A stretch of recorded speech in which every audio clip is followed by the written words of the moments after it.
¿Cómo es la corrupción? Debe estar de moda porque se habla mucho de ella. Entonces nos va a hablar y cuál es nuestro posicionamiento. Yo creo que no hay mejor persona que quien nos va a presentar Mazzali. Es un hombre joven, alto, extraordinario. Si yo tuviera que decir una sola palabra de él, diría que es noble hasta la saciedad. Y tiene 3 pasiones, por este orden: la ley, lo militar y, sobre todo, España. Señores, Javier Ortega.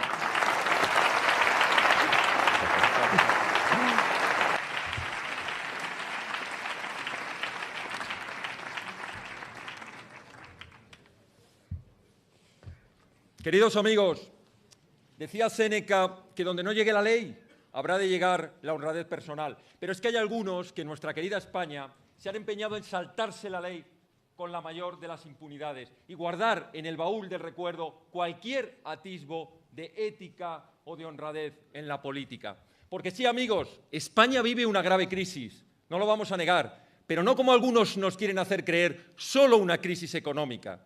España sufre, sobre todo, una profunda crisis por falta de un proyecto nacional, por falta de valores y de ética. Y una de las manifestaciones principales de esa falta de valores es la corrupción.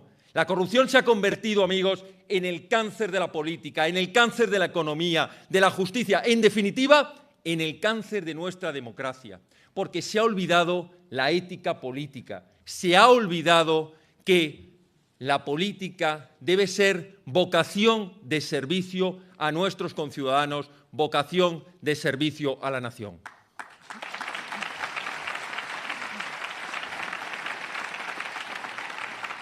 Pero, amigos, si queremos encontrar la solución frente a la corrupción, habremos de conocer primero la enfermedad para hacer un diagnóstico adecuado. Permitidme unos datos objetivos, datos incuestionables, datos escalofriantes.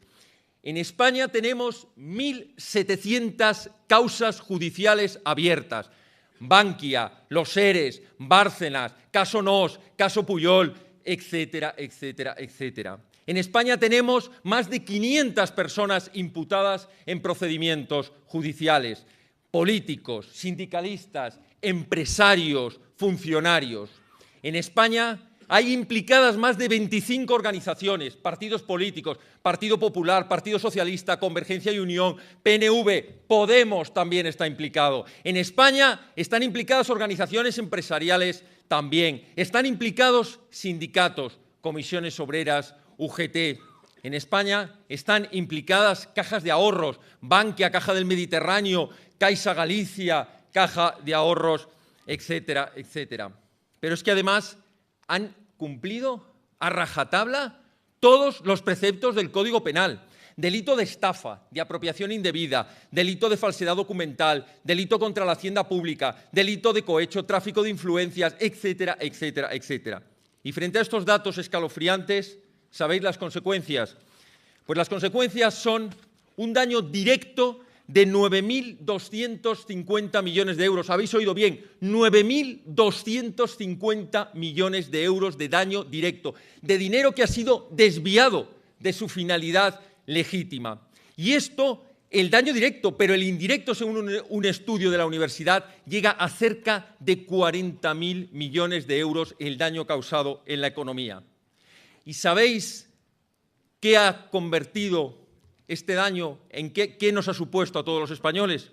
Pues veréis, si no hubiera habido ese despilfarro, ese robo de 9.250 millones, habríamos evitado 1.034 millones que se han recortado en ayudas a la dependencia, 9.607 millones que se han recortado de gastos imprescindibles en infraestructuras públicas. O, por ejemplo, 5.654 millones en gastos imprescindibles para la defensa y la seguridad nacional.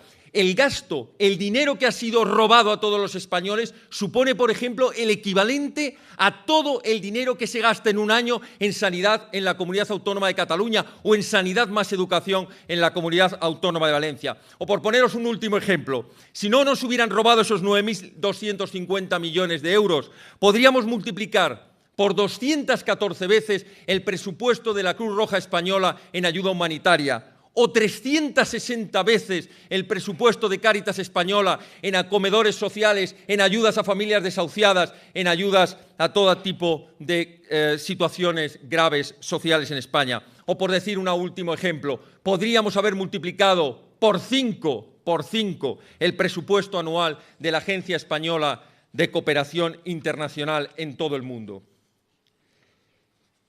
Pero fijaros, frente a esto, la solución no la van a aportar los demagogos oportunistas con sus viejas recetas marxistas fracasadas en todo el mundo. Pero tampoco, no nos engañemos, quienes han sido los autores, con estos viejos partidos, autores y cómplices de la situación.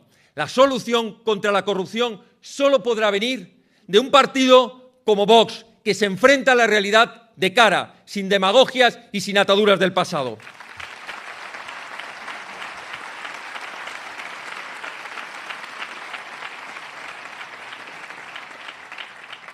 ¿Y qué propone Vox contra la corrupción?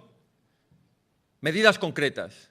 1. Despolitización de la justicia, especialmente el Consejo General del Poder Judicial, el Tribunal Supremo, la Audiencia Nacional, los Tribunales Superiores de Justicia. Con la supresión del Tribunal Constitucional, un tribunal político que convertiremos cuando lleguemos al poder en una sala sexta del Tribunal Supremo para asuntos constitucionales. 2. Supresión de todas las subvenciones públicas a partidos políticos, a sindicatos y organizaciones empresariales. 3. La proclamación de una ley de transparencia y objetividad en la contratación de las administraciones públicas para que se acabe el cohecho y se acabe el amiguismo en la contratación del dinero público.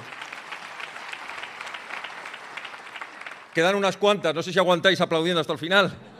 4. Independencia de los organismos de control, especialmente Tribunal de Cuentas, Banco de España en su inspección, Comisión Nacional del Mercado de Valores, su inspección general del Estado.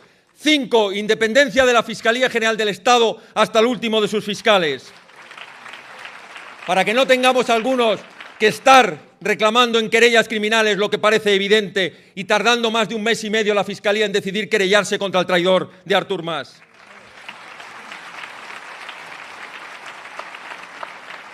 6. Supresión de todas las ayudas públicas para medios de comunicación públicos o privados, para que dejen de estar atados los medios de comunicación y puedan actuar frente a la libertad de expresión. 7. La aprobación de una ley de retribución de cargos públicos para que sepamos todos los españoles cuánto gana desde el alcalde del pueblo más pequeño hasta el presidente del gobierno. 8. Reforma del Código Penal para el cumplimiento efectivo de las penas de prisión para todos aquellos que hayan incurrido en casos de corrupción económica sin posibilidad de remisión de la pena si no han devuelto el dinero.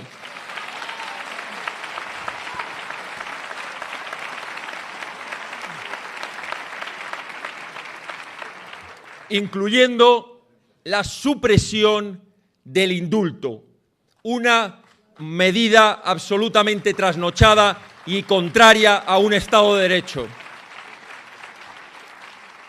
9. Despolitización de las cajas de ahorros y de cualquier entidad de crédito público para que las medidas que tomen sean única y exclusivamente bajo criterios puramente de rentabilidad económica y puramente empresariales y nunca por motivaciones políticas que les han llevado a la quiebra.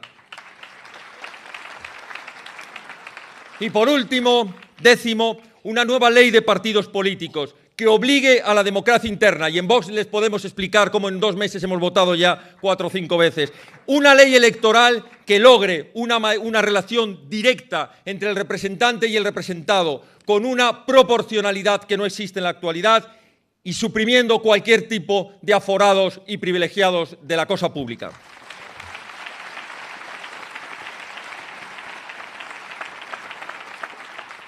En definitiva, amigos, se resume en una frase. El viejo adagio latino, acta non verba. Acciones y no palabras. Muchas gracias.